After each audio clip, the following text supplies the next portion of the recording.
नबी के नूर को पैदा किया और भेजा सबसे आखिर में। रमजान मुबारक का महीना आता है और जब 29 तारीख आती है तो लोग इमाम साहब के पास आते हैं। इमाम साहब, मैंने सुना है बरेली में चांद हो गया। दूसरा या हजरत, मैंने सुना है लखनऊ में चांद हो गया। तीसरा या हजरत, मैंने सुना दिल्ली में चांद हो गया। चौथा या हजरत, मैंने सुना है बंबई में चांद हो गया। लेकिन अभी हजरत ने ऐलान नहीं किया, दिल मुतमईन नहीं हुआ। फिर आने वाला एक आया, हजरत मैंने अपनी आंखों से देखा है चांद हो गया। अब दिल मुतमईन हो गया कि देखने वाला मिल गया। उसके बाद एक आने वाला और आया, हजरत मैंने सुना है कलकत्ता के अंदर चांद हो गया। तो हजरत कहेंगे नादान, जब देखने वाला मिल गया तो सुनाने वाले की जरूरत क्या? जब तो सुनाने वाला था तो देखने वाले से पहले आता, और जब देखने वाला मिल गया तो सुनाने वाले की कोई हाजत नहीं। इस दुनिया पर कमोबेश 1,24,000 पैगंबर आए, सबने फरमा रब एक है लेकिन रब को देखा नहीं। आदम ने फरमा रब एक है लेकिन रब को देखा नहीं। शीश ने फरमा रब एक है लेकिन रब को देखा नहीं। हजरत नूह ने फरमा रब एक है लेकिन रब को देखा नहीं। हजरत इब्राहिम ने फरमा रब एक है लेकिन रब को देखा नहीं। हजरत इस्माइल ने फरमा रब एक है लेकिन रब को देखा नहीं। हजरत मूसा ने फरमा रब एक है लेकिन रब को देखा नहीं। हजरत ईसा ने फरमा रब एक है लेकिन रब को देखा नहीं। जब तक सुनाने वाले आते रहे, पैगंबर आते रहे, और जब मेरा पैगंबर तशरीफ लाया तो रब को देख कर आया। रब ने फरमाया अब मेरा देखने वाला पहुंच गया है, अब सुनाने वाले की कोई हाजत नहीं।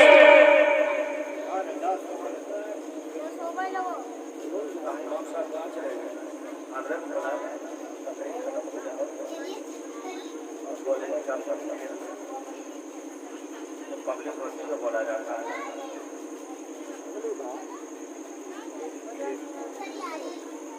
तो परवरदिगार आलम ने सबसे पहले मेरे नबी के नूर को पैदा किया, सबसे आखिर में भेजा। और परवरदिगार आलम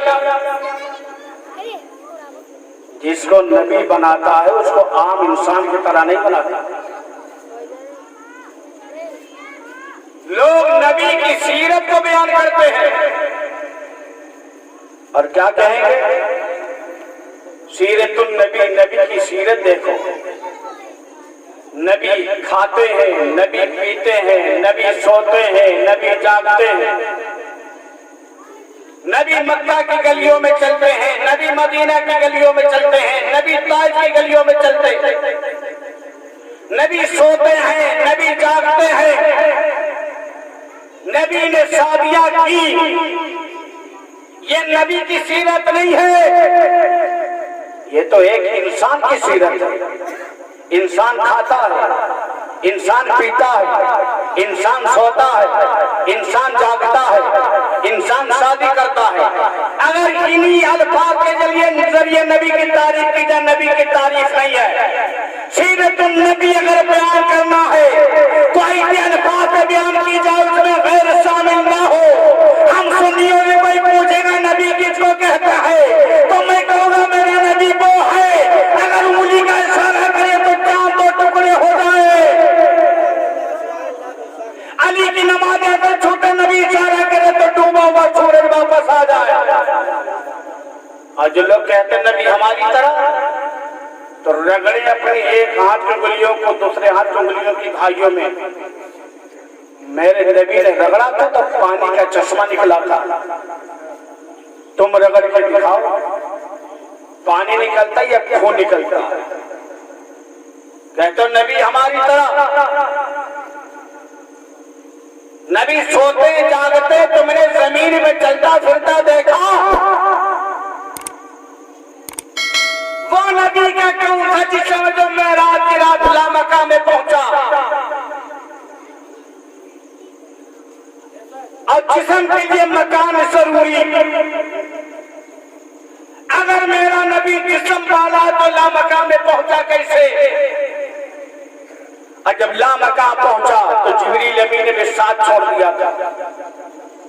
जिब्रील अमीन ने नबी को अपनी तरह नहीं समझा। परवरदिगार आलम जिसको नबी बनाता उसको इख्तियार वाला बनाता। हदीस के अंदर आया है, आप एक मसला भी समझाता चल। बच्चे के दूध पिलाने की मुद्दत क्या है? 2 साल। अगर कोई औरत दूध पिलाने की मुद्दत पूरी करना चाहे तो पूरे 2 साल वो दूध पिलाए, उससे कम पिला तब भी कोई हर्ज नहीं, लेकिन 2 साल से शायद पिलाना जायज नहीं। इमाम आजम के नजदीक रदा साबित होने के लिए 2.5 साल की उम्र होना जरूरी है। 2.5 साल तक रदा साबित हो जाएगा। अगर 2.5 साल के बाद किसी बच्चे ने किसी औरत का दूध पिया तो रदा साबित नहीं होगी। आपको रदा बता दूं, रदाई माँ और एक नस्बी माँ। नस्बी माँ उसको बोलते हैं जिससे बच्चे की विलादत हो। रजाई माँ उसको बोलते हैं कि बच्चे ने जिसका दूध पिया हो। अब अगर कोई औरत किसी बच्चे को दूध पिला दे तो वो रजाई माँ हो गई। अब उस बच्चे का और रजाई माँ का निकाह जायज नहीं। अब अगर उस औरत की कोई बच्ची है और उस औरत ने किसी बच्चे को दूध पिला दिया था तो ये रजाई भाई बहन हो गई, इनका निकाह जायज नहीं। तो रदात साबित होने के लिए 2.5 साल की उम्र, अगर 2.5 साल की उम्र के बाद दूध पिया तो रदात साबित नहीं होगी। लेकिन हजरत अबू हुज़ैफा की बीवी हजरत साला बिन्त सुहैल नबी करीम की बारगाह में पहुंचती है। या रसूल अल्लाह, हजरत सालिम जो अबू हुज़ैफा के आजाद करदा गुलाम है, अभी तक तो बचपना था, अब वो बड़े हो चुके हैं। अब वो मर्दों औरतों की बातों को भी समझते हैं। जैसे वो बचपने में आते थे अब भी हमारे पास आते जाते। मैं सोचती हूँ कि अबू हुज़ैफा को उनका आना नागवार गुजरता होगा। मेरे आका ने फरमाया, ऐ साला तुम सालिम को दूध पिला दो, रदात साबित हो जाएगी। हालांकि मसला ये कि 2.5 साल के बाद दूध पिलाना जायज नहीं। अगर दूध पी भी लिया तो रदात साबित नहीं होगी। हदीस के अंदर आया कि हजरत साला ने बर्तन में निकाल कर एक उसकी दूध 5 मरतबा हजरत सालिम को पिला दिया और मेरे आका ने रदात साबित फरमा दी और फरमा दिया कि अब ये सालिम तुम्हारे रजाई बेटे हैं, तुम इनके रजाई पाओ, अब इनका आना तुम्हारे नजदीक जायज रहेगा। क्या आम इंसान के अंदर ये पावर है? ये नहीं पावर है। सोने की अंगूठी पहनना मर्द के लिए हराम है, सिर्फ चांदी की अंगूठी नंग वाली 4.5 मासा से कम हो तो जायज। इसके अलावा मर्द के लिए कोई धात की अंगूठी या चेन वगैरह जायज नहीं है। न चांदी की जंजीर पहनना जायज है, न सोने की अंगूठी न जंजीरें पहनना जायज है, न कड़ा पहनना जायज है। मर्द के लिए सिर्फ चांदी की नग वाली अंगूठी 4.5 मासा से कम की हो तो जायज। अब किसी मुफ्ती के अंदर ये पावर है जो ये जायज करार दे दे किसी मर्द के सोने की अंगूठी पहन सकता? नहीं पावर है। लेकिन हाँ, परवरदिगार आलम ने पावर मेरे नबी को दिया है। हजरत बरा बिन आजिब सहाबी रसूल है। हजरत बरा बिन आजिब सोने की अंगूठी पहने हुए हैं। साहबा कहते हैं बरा बिन आजिब,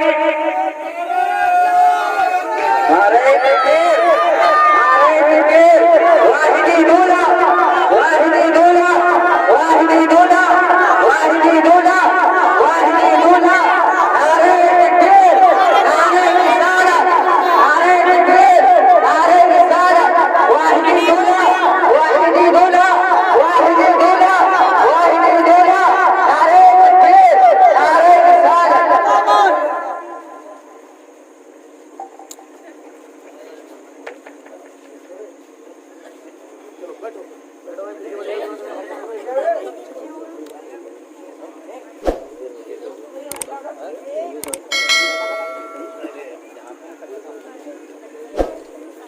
आप लोग बैठ जाइए आराम से।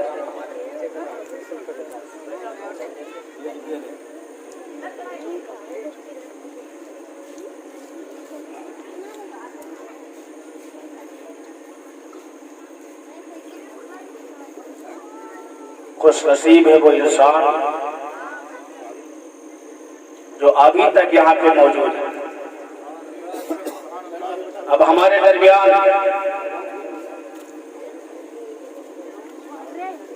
आले नबी औलादे अली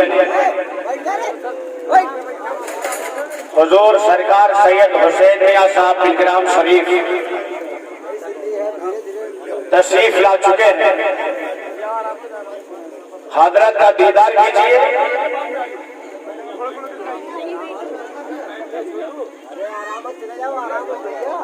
और अदब मजबूत रखिए। ये नबी का घराना है।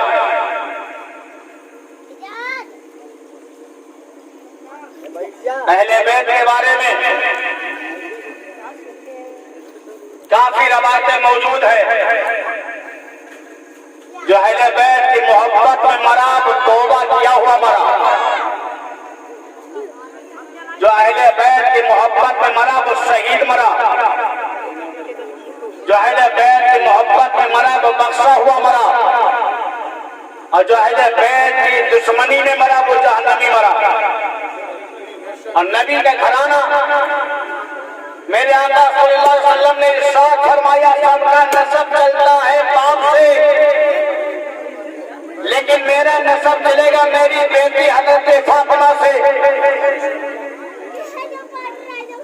जिस घराने के बारे में सैयदी सरकार आला हजरत फरमाते हैं, तेरी नस्ल पाक में है बच्चा बच्चा नूर का।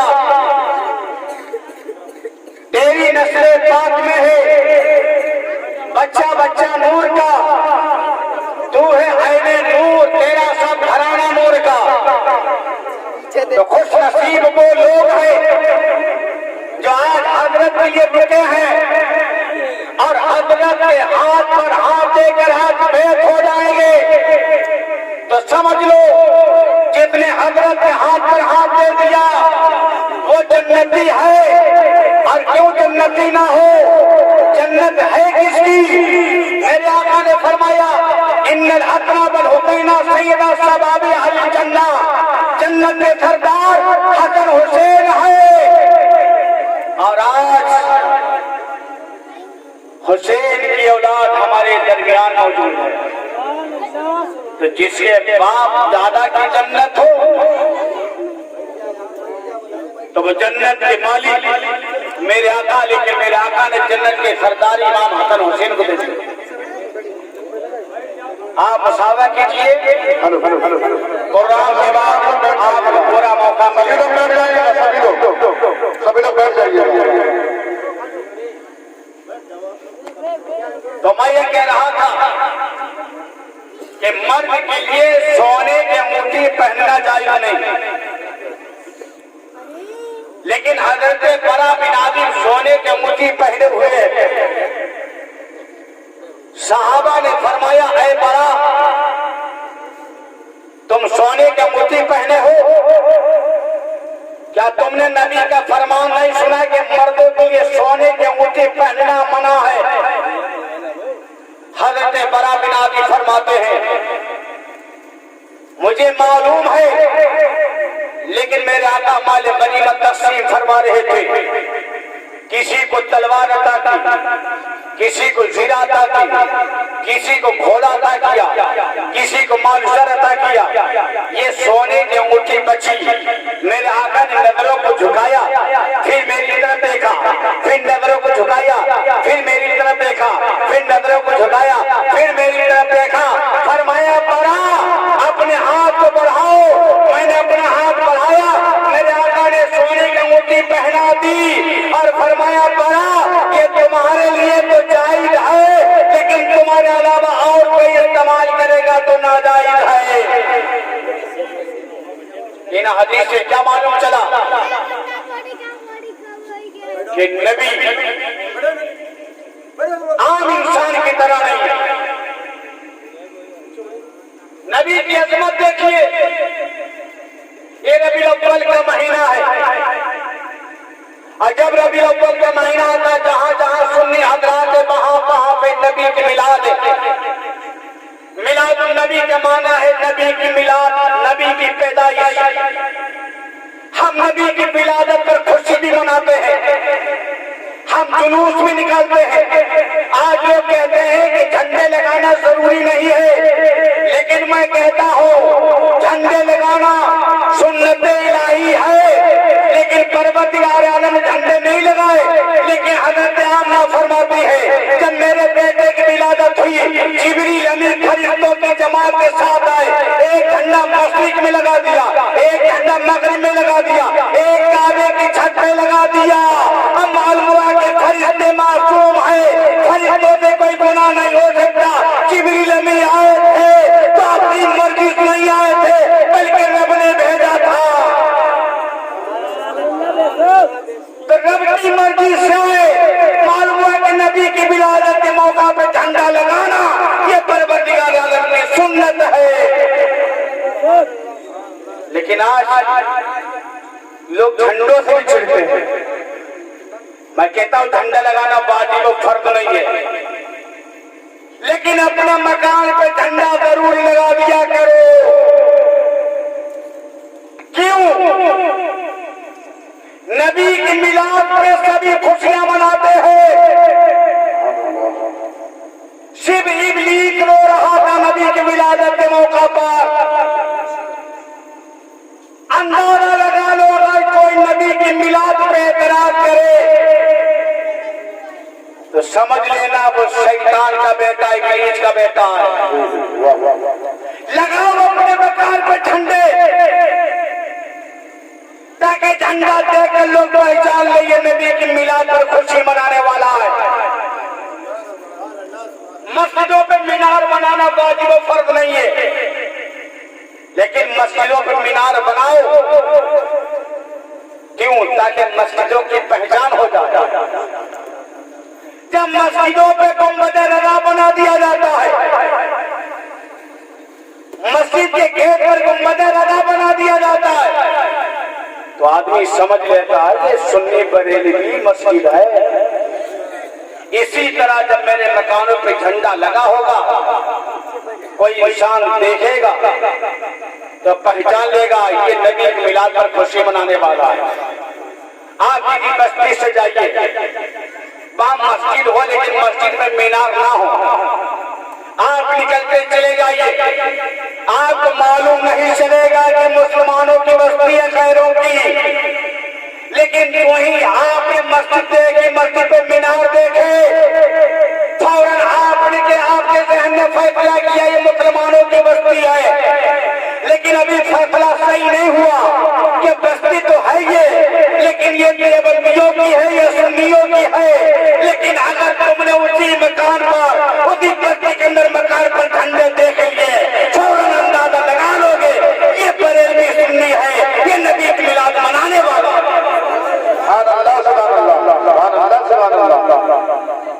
तो परवरदिगार आलम ने नबी की तरफ मिसाल के जरिए में समझाता चलूं। क्या आपने देखा है बच्चा पैदा ना हो आलिम हो, बच्चा पैदा ना हो मुफ्ती हो, बच्चा पैदा ना मुफक्किर हो, बच्चा पैदा ना हो डॉक्टर हो, बच्चा पैदा ना हो इंजीनियर हो। आप कहेंगे महताबुल खातिर मेरी काफी उम्र गुजर चुकी है, मैंने अभी तक ऐसा नहीं देखा है। मैं कहूँगा ऐसा हो भी नहीं सकता।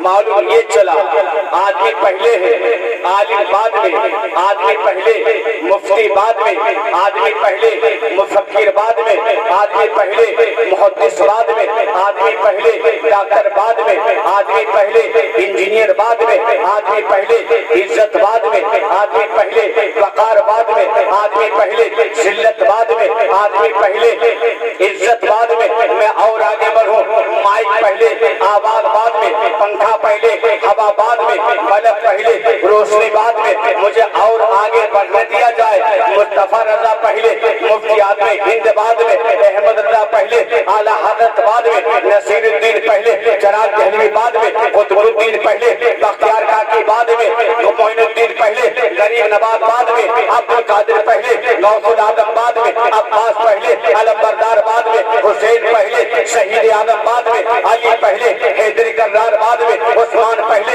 जुन्नूरैन बाद में, उमर पहले, फारूक आजम बाद में, अबू बकर पहले, सिद्दीक आजम बाद में। मुझे और आगे बढ़ने दिया जाए। आदम पहले, शफीउल्लाह बाद में, नूह पहले, नजुल्लाह बाद में, इब्राहिम पहले, खलीलुल्लाह बाद में, इस्माइल पहले, ज़बीहुल्लाह बाद में, मूसा पहले, कलमुल्लाह बाद में, ईसा पहले, कलमुल्लाह बाद में। लेकिन सुन्नी मुसलमानों, तुम अपने मदीने के मुस्तफा की शान देखना चाहते हो। मेरे नबी की शान ये है, मेरा नबी नबी पहले है, अब्दुल्ला का बेटा बाद में है। मेरे आका खुद इरशाद फरमाते हैं, तुम तो नबियों आदम बैनल माए बत्तीन। मैं उस वक्त नबी था जबकि आदम मिट्टी और पानी के दरमियान मंदिर को तय फरमा रहे हैं।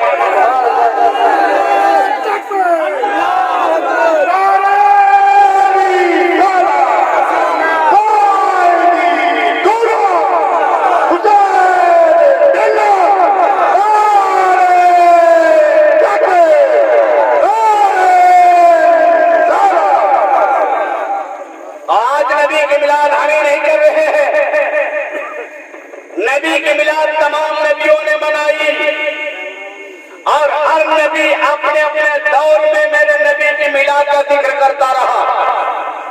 यमन का बहुत बड़ा बादशाह तुब्बा उमैरी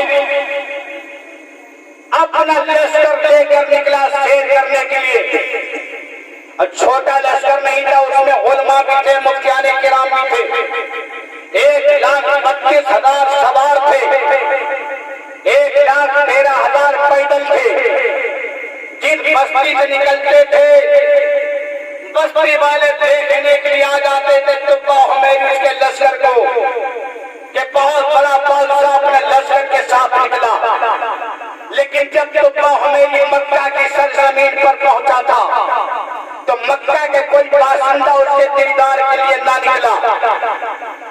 तुब्बा उमैरी ने कहा वजह क्या है, मैं किस बस्ती से निकला।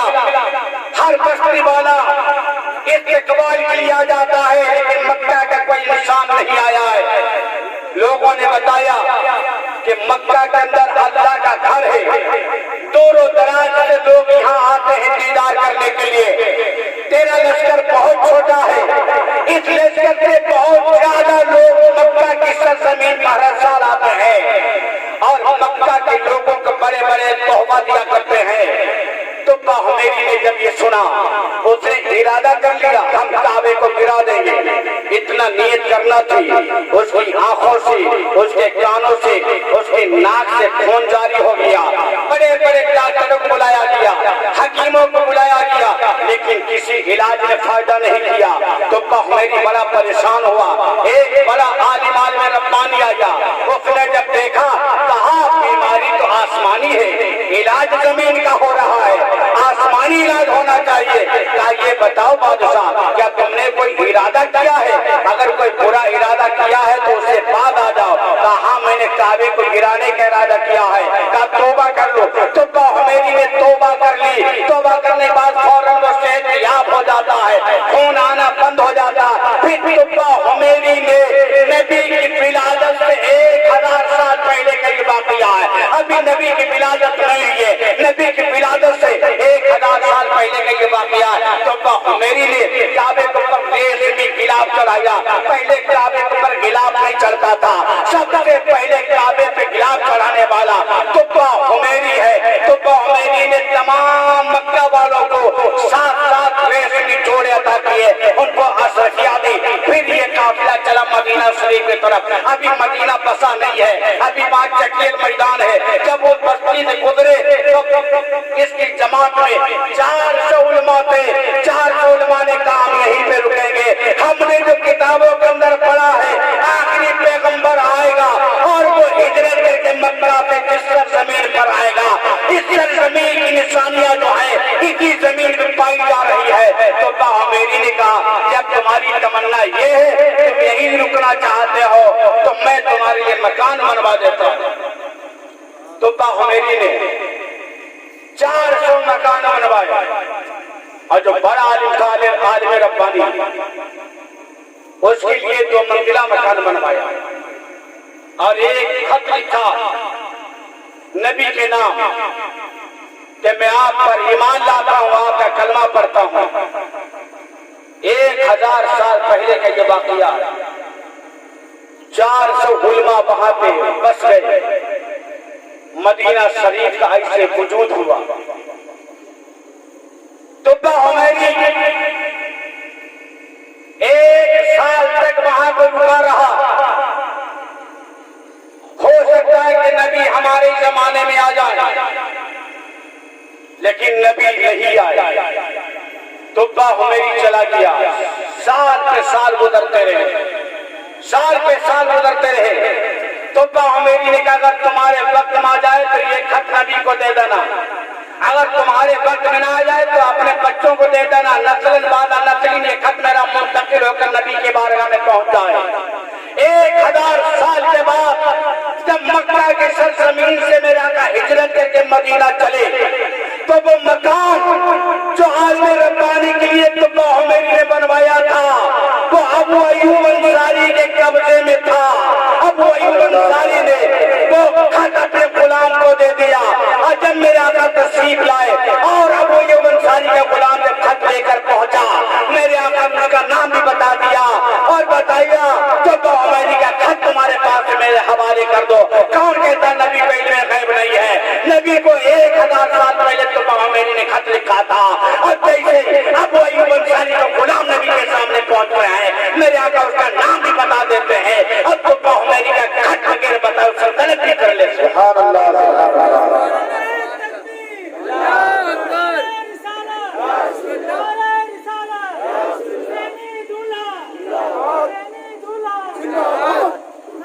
बख्तो नसर एक बहुत बड़ा बादशाह गुजरा, अब बड़ा जालिम बादशाह था।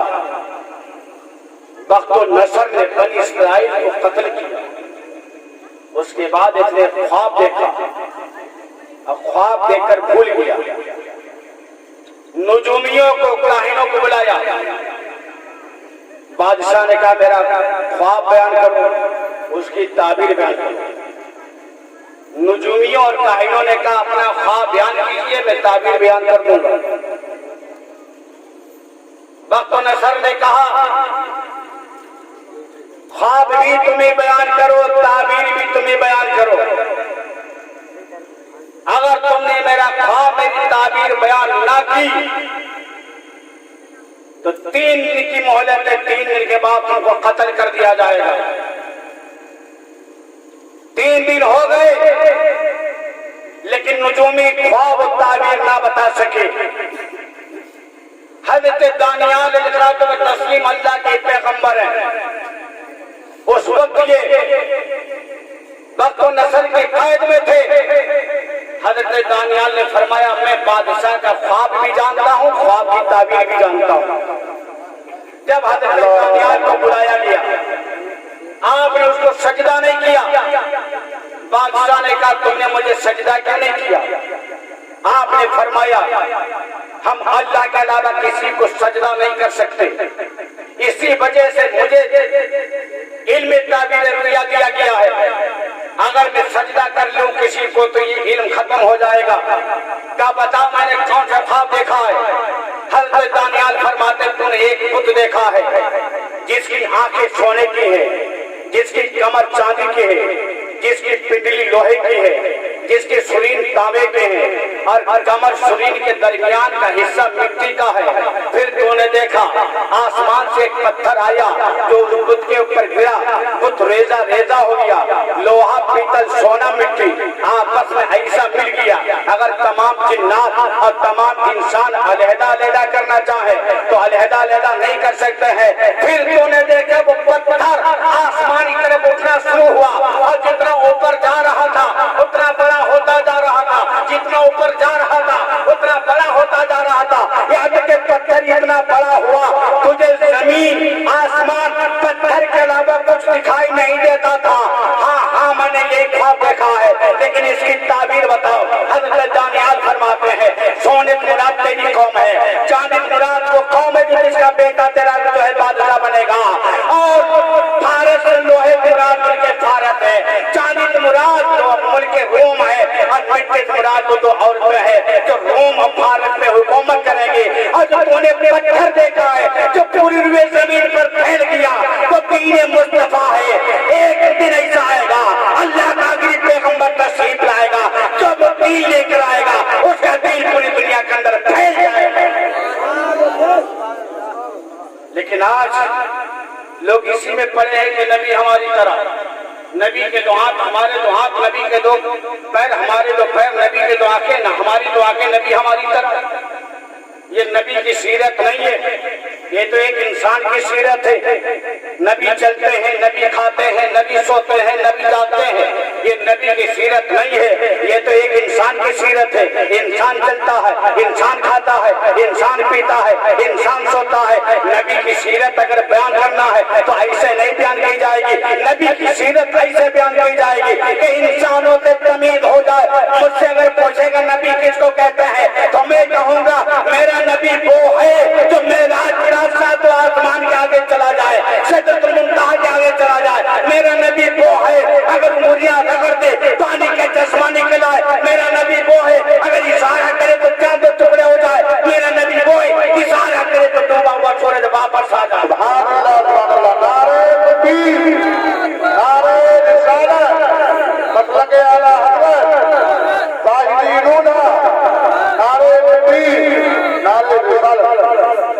एक तरह की बहुत सी चीजें होती हैं, लेकिन फर्क होता कागज कागज में फर्क है।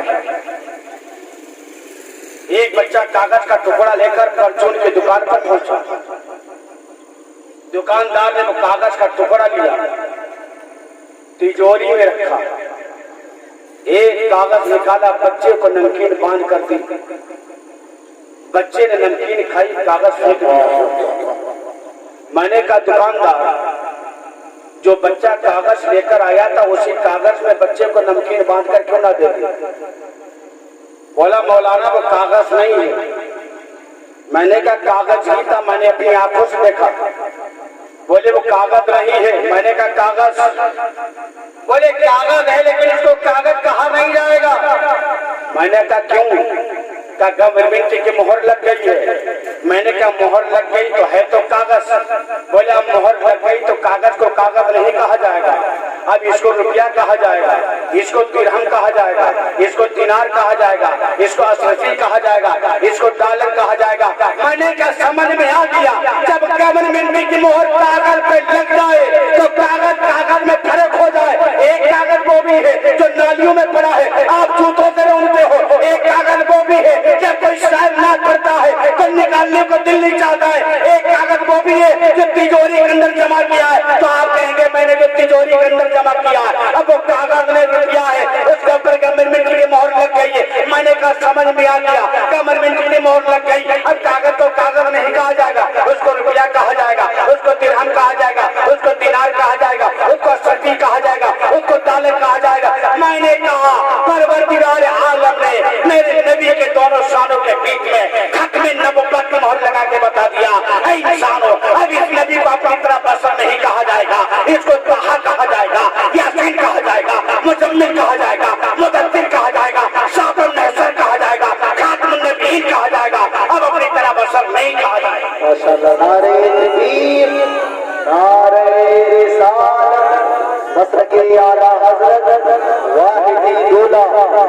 रसूल सैयदी सरकार हुसैन मिल्लत नारे हैदरी। अब कुछ लोगों के जहन ऐसे हैं जो कहते हैं कि सब बराबर, बस तकरीर का आखिरी हिस्सा ही है, सब बराबर है। नबी करीम सल्लल्लाहु अलैहि वसल्लम ने 1400 साल पहले फरमाया, मेरी उम्मत में 73 फिरके हो जाएंगे, 72 जहन्नमी होंगे। कौन सी उम्मत में? उम्मत इजाबत में। जिसने कलमा पढ़ लिया वो उम्मत इजाबत है, और जिन्होंने कलमा नहीं पढ़ा वो उम्मत दावत है। मेरे आका ने उम्मत इजाबत के बारे में फरमाया कि उम्मत इजाबत यानी कलमा पढ़ने वाले, रोजा रखने वाले, नमाज पढ़ने वाले 73 फिरकों में बढ़ जाएंगे। एक जन्नती होगा, 72 जहन्नमी होंगे। नमाज पढ़ते होंगे, जहन्नमी होंगे। रोजा रखते होंगे लेकिन जहन्नमी होंगे। हज करते होंगे लेकिन जहन्नमी होंगे। मेरे आका ने पहचान बता दी, जो मेरे और मेरे सहाबा के नक्शे कदम पर चलेगा वो जन्नती है। अब वो इंसान जो सोचते मेरे लिए सब बराबर, यही इंसान सबसे ज्यादा घाटे में है। ये मुनाफिक की पहचान है।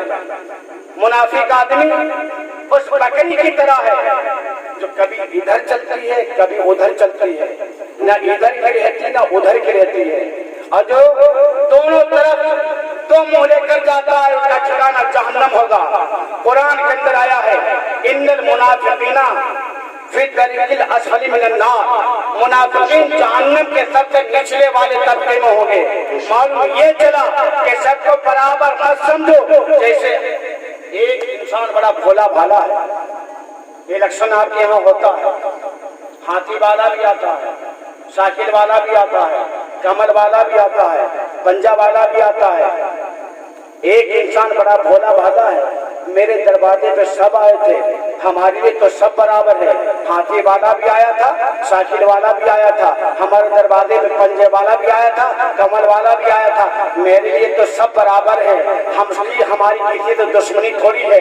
जब आई तारीख वोट डालने की, वो भोला वाला इंसान क्या वोट डालने के लिए उसने मोहर लगाई, किसी ने साइकिल पे लगाई, किसी ने हाथी पे लगाई, किसी ने पंजे पे लगाई, किसी ने कमल पे लगाई, लेकिन वो भोला वाला इंसान उसने मोहर उठाई, एक हाथी पे लगाई, एक साइकिल पे लगाई, एक पंजे पे लगाई, एक कमल पे लगाई और डाल दिया।